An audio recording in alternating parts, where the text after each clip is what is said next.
Alors, qu'est-ce que ce serait magnifique en devoir sur rêve en devenir réalité, les amis? Qu'est-ce que ce serait magnifique? Voir où il y en a le récent débat au Barça, ben c'est l'un des rêves de 99% des Catalans à présent. 99% des Catalans, pour ne pas dire 100%, 99% des Barcelonais à présent, ils rêvent tous d'une seule chose. Voir au Lionel récent débarquer au Barça, c'est l'un des rêves de 99% des Catalans à présent. Et si seulement ça pouvait se concrétiser comme c'est écrit ici, alors là, on serait tous soulagés les amis. On serait tous soulagés si seulement ça pouvait se concrétiser comme c'est écrit ici. 70 millions d'euros, c'est la somme pour laquelle Lionel récent, il devrait signer au Barça pour la Coupe du Monde de 2026. Après la Coupe du Monde de 2026, 170 millions d'euros, c'est la somme pour laquelle Lionel récent, il devrait signer au Barça. Et les gars, ce serait génial. Parce qu'on aurait enfin un avant-centre digne, un avant-centre qui peut concrétiser les occasions qu'on arrive à se procurer maintenant. Parce que les gars, le Barça, c'est une équipe maintenant qui peut se procurer en fait dans une multitude d'occasions, mais incapable de les concrétiser. Il a défaite d'une équipe, la défaite contre une équipe comme Girone, alors ça peut en témoigner. La défaite d'une équipe comme Girone est la preuve vivante que les gars, le Barça a un gros problème dans la finition maintenant. Le Barça a un gros problème dans la finition. Au-delà, en fait, dans de la ligne autant qui nous fait la misère. Là, maintenant, le Barça a un gros problème dans la finition. Parce que les gars, contre une équipe comme Girone, ok, Sotogrado, il aurait dû annuler, en fait, dans le deuxième but d'une équipe comme Girone. On est tous d'accord là-dessus. Il faut tant ce Jules Koundé. Mais Michiviri qui avait commis faute, il a avoué, oui, il faut tant ce Jules Koundé. C'est Sotogrado et les habitants qui étaient à l'avant qui n'ont pas annulé le but. Okay. Alors, si le Barça était une équipe en clinique de la finition, est-ce qu'on en serait arrivé là? Non, non, les amis, parce que depuis en premier mi-temps, le Barça aurait dû déjà marquer 3 buts. Depuis en premier mi-temps, le Barça aurait dû déjà mettre en 3 buts à une équipe comme Girone. Le penalty loupé en fait dans de la mine, ok, ça arrive en fait tous les jours, on manquait de penalty. Le penalty, la mine en fait qui a raté une grosse face à face. Rafinha qui a trouvé le poteau.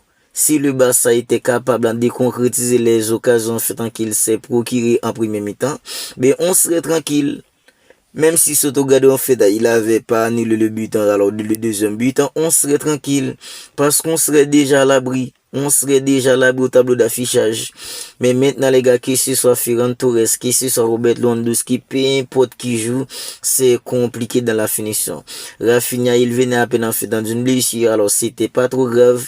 Mais Lamine qui était l'entrée de marquer de but en fait, ben lui aussi les gars, il est cataclysmique maintenant dans la finition.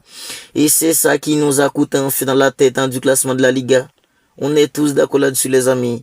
Mais comme c'est écrit ici, Julian Alvarez, il est probable pour que Julian Alvarez signe au Barça après la Coupe du Monde de 2026. Bien ça les amis, si c'est venu à se concrétiser, on serait tout simplement soulagés. Parce que les gars, le Barça aurait enfin un avant-centre digne qui peut concrétiser les occasions. Parce que même quand le Barça est tout simplement cataclysmique dans un match, les occasions, le Barça peut en avoir. Le Barça peut réussir à se procurer pas mal d'occasions. L'un des pires matchs en fait en duel anti-flic contre l'Atlético Madrid en fait en le 4-0. Le Barça qui n'était pas dans les coups du début à la fin, ben le Barça a tout de même réussi à se procurer 2-3 occasions. Vous voyez, c'est pas en fait en ça le problème. C'est le manque en fait en clarté qu'on a dans la finition. Qui ce soit Ferran Torres, Robert Lewandowski, peu importe qui joue à la pointe de l'attaque. Il y a toujours un gros problème dans la finition et le Barça est l'une des équipes en d'Europe qui a loupé les plus grosses occasions. Le Barça a réussi à se procurer pas mal de grosses occasions. Mais on est incapable de les concrétiser.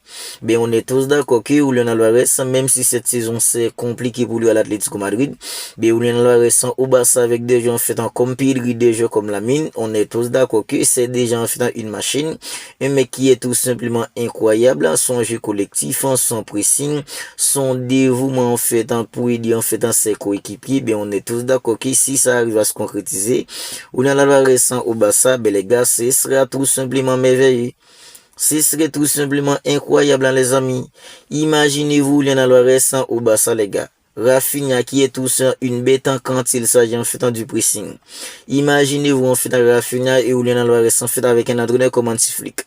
Quand on parle du pressing, le Barça sera tout simplement incroyable. Parce que les gars, Rafinha, quand on parle de pressing, envie, effort, Rafinha, il est tout simplement incroyable. Et Julian Alvarez, c'est un joueur en fait qui est réputé pour être un joueur en fait altruisme. Quand il s'agit en fait de presser, Julian Alvarez, il est tout simplement incroyable. Rafinha, Julian Alvarez en devant pour presser, ben ce serait tout simplement incroyable. Et Julian Alvarez aussi, les gars, c'est souvent en fait, c'est aussi son jeu collectif. Julian Alvarez, c'est un avant-centre en fait au même type qu'un avant-centre comme Karim Benzema. C'est un avant-centre qui peut faire jouer ses coéquipiers, participer au jeu. Organiser, c'est ça Julian Alvarez. C'est pas comme Robert Lewandowski qui va rester cloîtré devant pour attendre des ballons, non. Julian Alvarez, dans un match où ça se complique, il peut décrocher, faire jouer en fait en ses coéquipiers. C'est un avant-centre collectif. Il a un très bon jeu collectif, un mec en fait comme Julian Alvarez. Et ça finit ça aussi. Parce que les gars, avec la mine qui distribue des caviar à Ferran Torres et Robert Lewandowski. Imaginez-vous les gars si c'était Julian Alvarez à la place de Robert Lewandowski ou Ferran Torres. Même si c'est une saison compliquée pour Julian Alvarez à l'Atlético Madrid. On est tous d'accord que la saison de l'Atlético Madrid, c'est tout simplement une saison compliquée. C'est une équipe qui est capable du meilleur et du pire. C'est ça l'Atlético Madrid. Une équipe qui est capable du meilleur et du pire en même temps. Mais les gars, au Barça avec des mecs comme Pedri, Frenkie de Jong. Une équipe en joueuse où il y a un mec comme Lamine qui peut distribuer des caviars. Julian Alvarez à la pointe de l'attaquant d'une équipe comme le Barça, les amis. On est tous d'accord que ici sera tout simplement magnifique un mec comme Julian Alvarez. Mais comme c'est écrit ici, il est possible pour que Julian Alvarez il signe au Barça après la Coupe du Monde de 2026 parce qu'on a dit que Julian Alvarez il veut rejoindre une équipe en fait avec laquelle il peut remporter en fait des titres. Il a déjà en fait un tout remporté qui soit avec la sélection d'Argentine en club. Julian Alvarez il a déjà tout remporté. Il a eu la Coupe du Monde, il a eu 2 Copa América, il a eu la Ligue des Champions. Ben, il veut remporter en fait davantage des titres et une équipe comme le Barça. Je pense que les gars, c'est l'équipe idéale pour Julian Alvarez de remporter en fait davantage des titres. Ben, comme c'est d'ici 70 millions d'euros, c'est la somme pour laquelle Julian Alvarez il devrait signer au Barça après la Coupe du Monde de 2026. Et l'une des choses en fait qui me pousse à quoi qu'il est possible que Julian Alvarez en fait arrive au Barça l'été prochain, c'est parce que les gars, il y a quelques semaines, on a eu en fait des infos qui nous faisaient quoi que l'un des candidats à la présidence du Barça aurait contacté l'entourage de Julian Alvarez pour utiliser son nom dans son campagne électorale. Je sais pas si c'est Fontan ou Juan Laporta, mais les gars, en fait, les 2 candidats à la présidence du Barça présent, ils veulent tous Julian Alvarez parce que les gars, Julian Alvarez, il est la priorité du Barça. C'est Julian Alvarez la priorité du Barça en fait pour remplacer Robert Lewandowski. Ferran Torres, il peut toujours être là en tant que doublure. Ben le Barça a besoin en fait d'un vrai avant-centre comme Julian Alvarez. Comme j'ai dit tout le temps, Julian Alvarez c'est l'avant-centre idéal pour le Barça. C'est aussi l'avant-centre idéal pour le Barça d'un entraîneur comme Hansi Flick. Alors vous n'hésitez pas à me dire ce que vous en pensez de tout cela dans les commentaires. Comme vous pouvez le voir ici les gars, on dit que 70 millions d'euros, c'est la somme que Julian Alvarez, c'est la somme pour laquelle Julian Alvarez, il devrait signer au Barça pour la Coupe du Monde de 2026. Parce que les gars, Julian Alvarez, il veut rejoindre une équipe avec laquelle il peut remporter en fait davantage des trophées. Alors vous